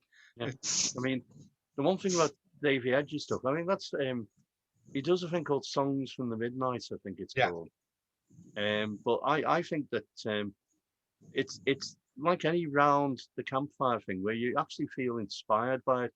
It's like, instead of being distracted by everything, there's, you know, I don't want to get all Baudelaire on this, but there's never forever, there's only moments what you're doing it. I mean, I found that most of my better performances are done like that. I prefer like that sort of the quietude of it. You know, I'm not a musician who enjoys big noisy situations. I think I probably go to pieces with them, but you know, I actually like small things. As you and I in the room. It doesn't matter if there's a couple of hundred of you. There's you and I in the room. Yeah. Well, that's the best. That's the best way, isn't it? Brian has kindly agreed to do something for us. Is this something old or something new, Brian? What Well, for us? a little poem. Ooh. Where are we? Right, it's one of my kind of poems, Tony. You know what I'm like. It's I'll get one-liners and then I'll think of nothing else, and then a week or so later, and I'll put something else in. So if it sounds a bit mismatched, that's the reason why. Right, she has a smile on her face that sets the world aglow. She has a sparkle in her eyes that lights the stars. And when you see the moon at night, on a warm romantic night, she'll be waiting in the shadows with outstretched arms. She came to me one night when I was dreaming. She kissed my cheek. I took my hand, we flew away. When I awoke, the light was peeping through the curtains, and I stumbled out of bed to face the day. Through the open bathroom door, I saw the mirror on the wall. It was then I saw the lipstick on my face. Was it real or just a dream? As I looked through blurry eyes, it was then I saw the shadow on the wall. I slowly turned my head to see her laying on my bed. She beckoned for me come to lay by her. Was I still in my dream? As in the sheets we lay between, entwined around each other till the dawn. She was gone when I awoke. Or was she even there at all? The scent of her still lingered on the air, and it had left a shadow on the wall. That's the end. Oh, I love it. Superb, Absolutely. That is really good. That's good. It's not what you think from when you start that, you know. I know. It goes in a different direction. Exactly. It started that way, you see. Now this is, I mean, I wrote this 2006. And it was just When an I was idea. that's just when I was born, that then, so that's quite old. Well, Just was before. it? Right. Brian was excited as he rushed home from school that day. He had waited a long time for this moment. And quickly turning the key in his front door, he ran past his startled mother, knocking the tray out of her hand. Whoa, whoa, whoa. What do you think you're doing? Sorry, Mum, shouted back Brian as he raced up the stairs into his bedroom with so excitement. And there he dived belly flat onto the floor and slid side to side like a snake underneath his bed through all the dust and the old comics and the toys. And then he clipped his hands and fumbling about all the junk around something metal. And he slowly pulled it out and wriggling himself back from underneath the bed. Ah, there you are, he said to himself as he wiped the dust, making it gleam. And then he shook it and rattled it. And to Brian, this lovely sound that came from that tin was exciting, for it was the money box that he had made for himself at metalwork. And each week since, he's been putting all his extra pennies in it for this moment. Taking a key from a piece of string from around his neck, he began opening his precious money box. And tipping it up, he watched all the coins cascade down onto his bedroom floor, all glistening and shining, and one by one, he counted his money, making little pillows with the coins of different values, 50 pences, 10 pences, 2 and 1 pences, etc. And he was sitting cross-legged on the floor, and he added them all up. And then he let out a delighted, "Yes! I've got enough!" It was just then that he heard his mother shout upstairs, "Brian, come and get your dinner." Ready, he came down. "Oh, I'm coming to get your dinner. Your dinner's ready. Come down and get it before it gets cold. I'll wash your face and hands before you do." How many times he had heard that one, he thought to himself. He knows it's Tuesday. My mum knows it's Tuesday. And we always have corned meat sandwiches on a Tuesday with sliced tomato and much too salt on them. And it's always followed by a glass of milk. So he would ask himself, how can it go too cold when it already is? Quickly stuffing all the money into his going out coat, he changed from his school clothes, ran into the bathroom, dragged a damp cloth over his face and hands and knees and dusted them with the towel, and then he raced downstairs, bumping his bum on every step as he did, because it was his favourite way of going down the stairs. But he always watched for the middle one, because there was a little carpet tack always sticking up. Running into the living room, he nearly fell over the cat. "Brian, what are you doing?" shouted his mother. "Will you slow down? What's got into you? You're always running around lately. You're like a whirlwind, spinning and here and running there. I can't keep up with you. Sit down here and get your dinner. And don't gulp it down like you usually do," she said, pulling a chair up to the family table. "Oh, thanks, Mummy," said Brian with a forced smile. "Sorry, love you." She turned away with a smile on her face and twitched her little nose, saying to herself, "Oh, that's nice." And as she pulled the tea towel over his head playfully as she headed back to the kitchen, Brian struggled as always to eat his butties. He didn't like all the stringy bits and the gristly bits in the meat that always made him feel quite sickly sometimes, but he ate them because he was told to. "Finished, Mummy," he shouted as he swallowed his last drop of milk from his cup, and he walked into the kitchen carrying his dishes. "That was great, that, Mum," he said, putting them all into the sink. "Can I go out now?" "No, what? You've only just come in." "No, you can't go out. You wait till your dad comes in, and then you can go out." "Oh, Ma'am, never mind. No, Ma'am. No argument. No, just sit down, relax, and let your dinner go down. Read a comic or something. He'll be in soon." burying himself into an American comic, Batman. The time soon passed, and Brian greeted his dad at the door, who picked him up and swung him up around his back and up and down his front and over his shoulders and down his front again and onto the floor at his feet, as he did every night. He was a lovely man. Can I go out now, Mum? You said I could go out when my dad comes in. Of course you can, said his dad. Where are you going?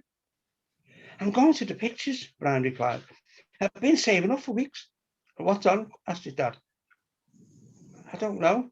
They're just a big black poster on the picture house saying The Experience in big red letters. Well, what's it about then? I don't know that either, replied Brian. Well, who's in it? Inquired his dad. I haven't got a clue, came the answer. What? You're going to see a picture that's got no title. You don't know who's in it, and you don't know what it's about. Well, that's a bit odd, laughed his dad. Well, how much is it going to cost you to go in there? £20, said Brian sheepishly, and turning his head away from his dad. His dad's gaze. £20, yelled his dad. 20 quid. Are you mad? You're joking. No son of mine is going to pay £20 to see a film that you don't know nothing about. I'll leave it at that for now. Did you get into the film, Brian? Oh, we'll have to see. It's not finished, you see, Tony. Yeah. But there is more to it than that. Yeah. But I can imagine you being like that, And bouncing down the stairs. Brilliant. Well, that's what it was. That's exactly what it was like. Yeah. Oh, it's very evocative. Was it? Yeah, Very it's brilliant. evocative. Really was, Brian. Yeah. Listen, I think if I can find it, bear with us. I'm just going to have to. No, that didn't work. That one didn't work. We're not going to do that. Andy, can you play another song? Come Okay. on, Andy. I can play another song because this time around I'm a bit more prepared for it. But he said being prepared. Okay, I've just got to get the guitar up now. Do you want me to play something that you've heard of? Whatever you want, mate. We really genuinely don't mind. You see, what's caused me a problem with the guitar playing at the moment? I've got a sore finger. Oh, I see. Ah. It's a well-known thing. Ah, here we are. Do you use it to cut your wood? Yes. A sore finger. Sore Bit finger. of a silly joke.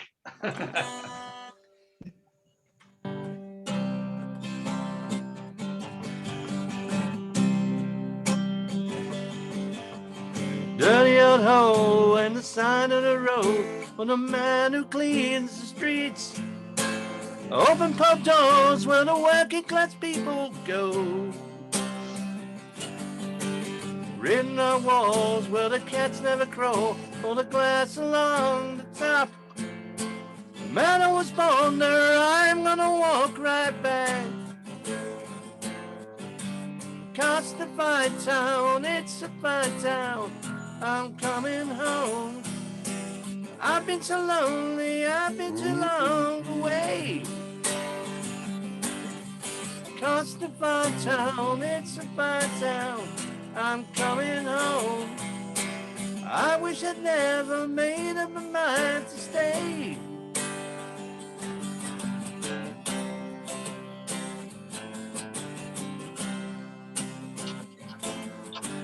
Nobody owns all the dirty old clothes that are lying in the lane. Whistling loud, the 4:30 shift has gone. Little old man with the pole in his hand, lighting lamps along the way.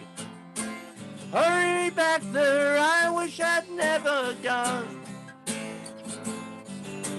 Cause the fine town, it's a fine town. I'm coming home.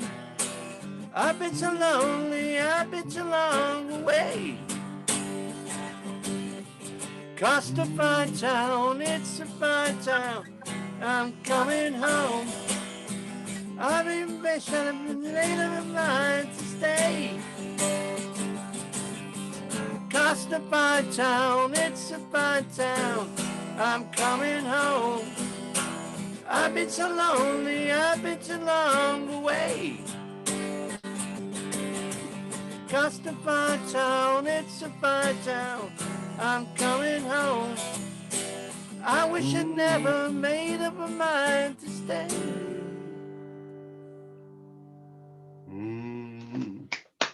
Very good. Not Yeah. I haven't mine. heard that one for a long time. Well, Enjoy that. Enjoy well, that. Lost Andy. Fine Town is actually. I You found sang out- it again. You sang. Splinter.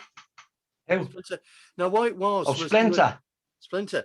They were Yeah. known to the Beatles, certainly to John Lennon, because one of them had done a single as the Elastic Oz Band when the Oz trial was going on in the summer of '71, 50 years ago from where we are now.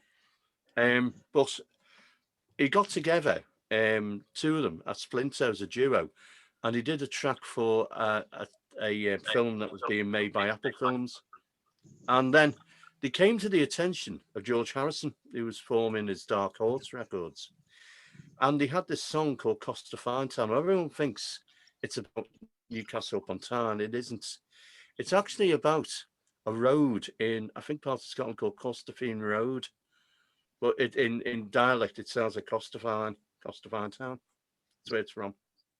But some of the things, I think it's quite sad. Where does it, like, sort of things like written on walls where the cats never crawl for glass along the top, you know.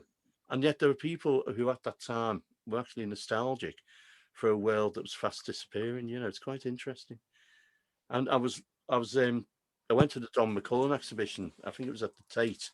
It was. Yeah. And when I went there, and I saw that even like sort of in the 80s, there were people in Liverpool who were not living the dream. They were living in terrible, terrible circumstances. There are people now, Andy. There really are. Yeah. It's a worrying world we live in, that you've got an idiot who can afford to build a rocket and fly it to the edge of space and back for 10 minutes, and yet there's people who haven't got 15 quid to buy food for a week. It's screwy, isn't it? It's Yeah. ridiculous. All screwy. I think Really the is. problem is Greed. my sense of social justice is that I feel that everybody should have the same opportunity.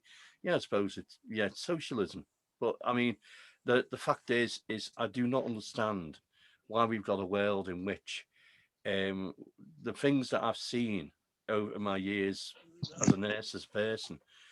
I grew up in a council house with a bathroom indoors, and I mean that's We had an outside toilet when I grew up. But you know, when you see what some people are putting up with now, I mean, and you think that should have disappeared years ago, but it hasn't. It hasn't left us. Absolutely, it's scary. Yeah, and I mean, you know, when you see like some of the circumstances in which people are living, there's a lot of photographs that the Liverpool City Engineers Department took over the years, and my parents got together in a what was rooms above a shop in Westminster Road, Kirkdale, and there was only one tap in the place, the cold water tap, and there was a copper which you had to fill with cold water and light a gas ring underneath to heat up water for 1 day a week bath, for a Friday bath, or for wash day on a Monday. And it's fascinating now that, you know, I mean, that's disappeared because obviously it had to, but there are still people who maybe they do have a boiler, but can they afford to run it?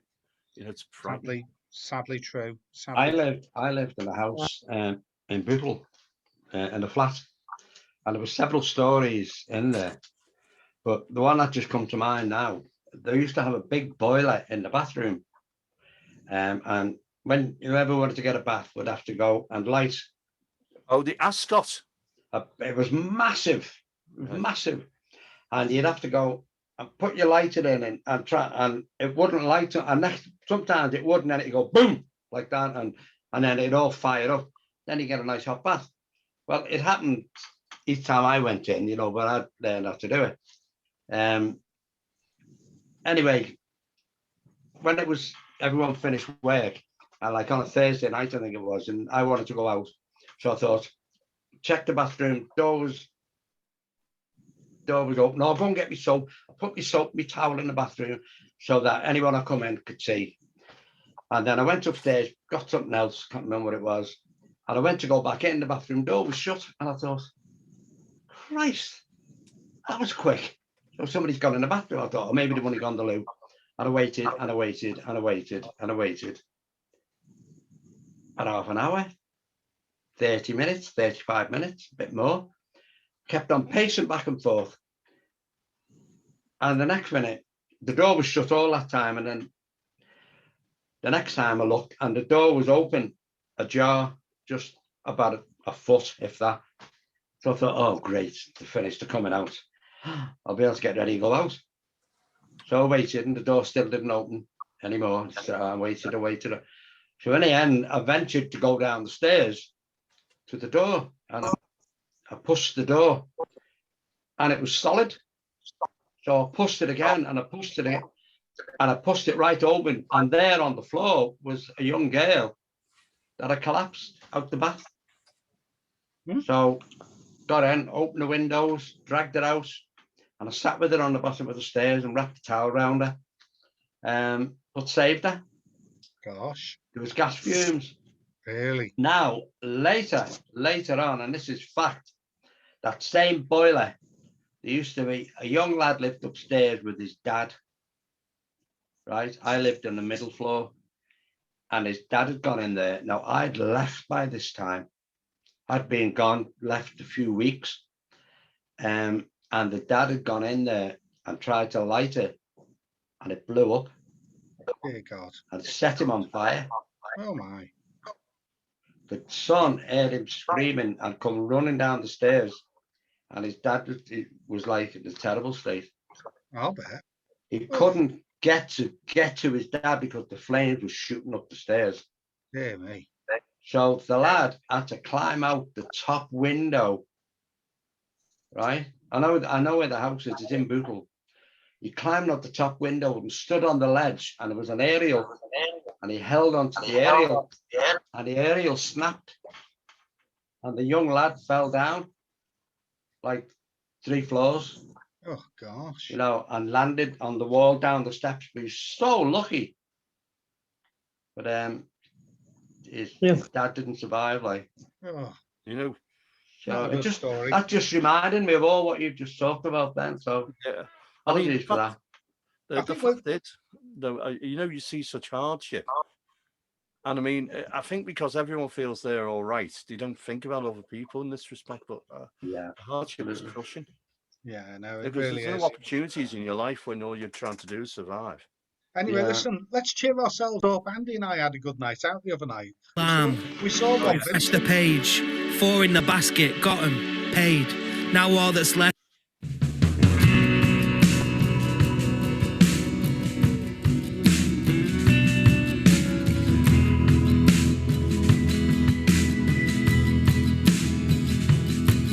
We were holding on to nothing. Nothing but our own.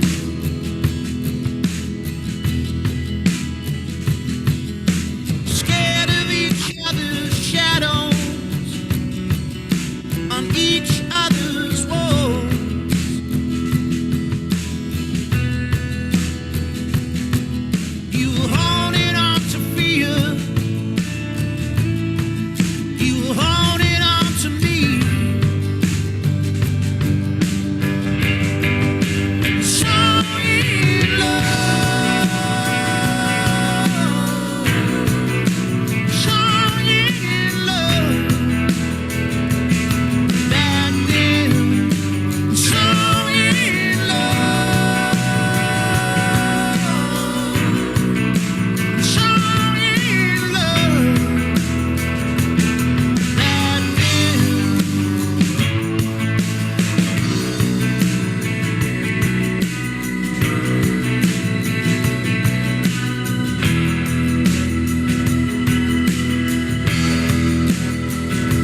that's how the Oh. concert started, Andy, isn't it? I love It- that. It's was really brilliant good, from the isn't first it? That's, moment. that's That Robert was boss, Vincent, that. Anna Corcoran on keyboards. Absolutely brilliant drummer, wasn't he? He was Absolutely, so Jim. I loved that. understated, Loved but that. he That filled backbeat was he fantastic. filled everything behind the singing and the music.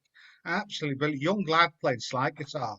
He must have only been probably in his 20s. I loved the way that was going. Yeah, going he up and played- down. It's just But Yeah, that I love that. guitarist was amazing as well. It was just brilliant gig. He's playing this Saturday at Thornton Huff over on the Whittle with the band and a string quartet as well. If anyone can get over there, but look out for Rob. He won a couple of Americana awards last year in lockdown, didn't he? He did. He seems to be.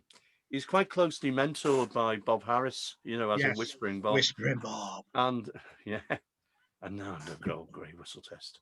Yeah. I actually got to meet Rob on Thursday, and You did, I know. He's a big Yeah. lad, isn't he? Must be about He's good. 6'4".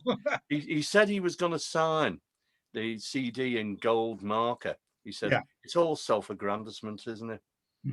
Very dry. Yeah. But I thought it was great. It's great to meet him, and also because I'd heard his stuff. But like a lot of Liverpool musicians who I do know, I'd never met him. Yeah, no, he's a nice chap, Rob. He's from Crosby originally. He's from up Thornton Way, Holy Family. That's actually where my sister lives. Actually, Yeah. My sister lives up there. Yeah. Where do you live, Andy? I live in Halewood. It's Oh, do you? it's the southern side of Knowsley, and it's nearly at Runcorn and Widnes. So Yeah, I've got a friend who lives in Halewood. Quite countrified round Yeah. your way, isn't it? There's not all that built up where you are. Well, that's why I like it. It's got a lot of areas which were originally farmland, and there's some covenants which connect that, are connected and also protected. But apparently the one thing about it is, of course, building and progress always goes on, and they're building presently on a site which used to be the RSPCA, where they have Blackie, the war dog who died, and they have that grave there. But they're going to do something to remember Blackie properly. It's just that the company are building this huge development. And Andy in his retirement has become a local councillor, Brian. He has Have to you? go around and look after people's, Good for you. gardens being cut down and things, don't you? I know you'd be surprised the discussion that I get into. I mean, a lot of it's very serious because you're dealing with public money and all that. But I like meeting the people. I've always loved meeting people. I've always loved some of the people who have got enthusiasm for the place. I'm very supportive of that, and I mean, this is where it comes down to whatever you do for your community. In a way, our double CDs for the poetry and music community. And what I do for the community here is obviously, again, doing things for people who have to live their lives and work and do all the things that we all do, but are very nice people and just want to live in a nice area. So you do what you can. I'm making it all sound all very simplistic, but that's often all we really want. We just want to live somewhere without fear and surrounded by pleasant stuff, Yeah. Well, I was a trustee for the West Everton Community Council for 19 years. West Everton Community Council. The West Everton Community Council. West Everton. West Everton. I was there. Hang on. With them for 19 years. Jane Corbett, Anne Roach, and all them. You don't know anyone by the name of Adam Byrne, do you? Who? Adam Yeah, Byrne. he was my mate. Yes. Adam. Yeah, Adam Byrne used to organise a festival every year called Out of the Blue, That's right. and we played. I there was many there. times. I was there with him. As a matter of fact, I might even have. I used to go around and looking at different venues and different groups with him. Yeah, he set it up in Roscommon Street. Well, here we are. Do you want to see something? This will Right. amuse you. This is me on stage at Out of the Blue. Yeah, that's it. Right. And I mean, I'd only had the bass guitar a couple of weeks, but because it was nice and slim and really pleasant, it was quite a good thing to hold, Yeah. And so it made me look like a rocker. There you go. Oh, hang on. I'm sorry. I have to opt out for a moment. There's a call. Sorry. Please forgive me. Don't worry. So, guys, listen, we're about done because I've got to try and keep it to 2 hours for the Okay, Tony. radio. Oh, you're being spoken to, Andy. So we're going to have to sign off in a minute, but thank you, everyone. Thank you, everyone. We'll have to make Polly learn some lines next week. I was not Polly then, was it? Yeah. Thank you, everyone. I used to Have be you a had parrot, a but good I'm not time? now. Good night, Polly. Good night, Polly. Bye. Good night, Polly. I'll tell you what, I do have to go. Sorry. Adam's go. Bye, Lucy. Andy's going. I have to go. Yeah, no, Unfortunately. don't worry. I've Don't just had worry. a phone call.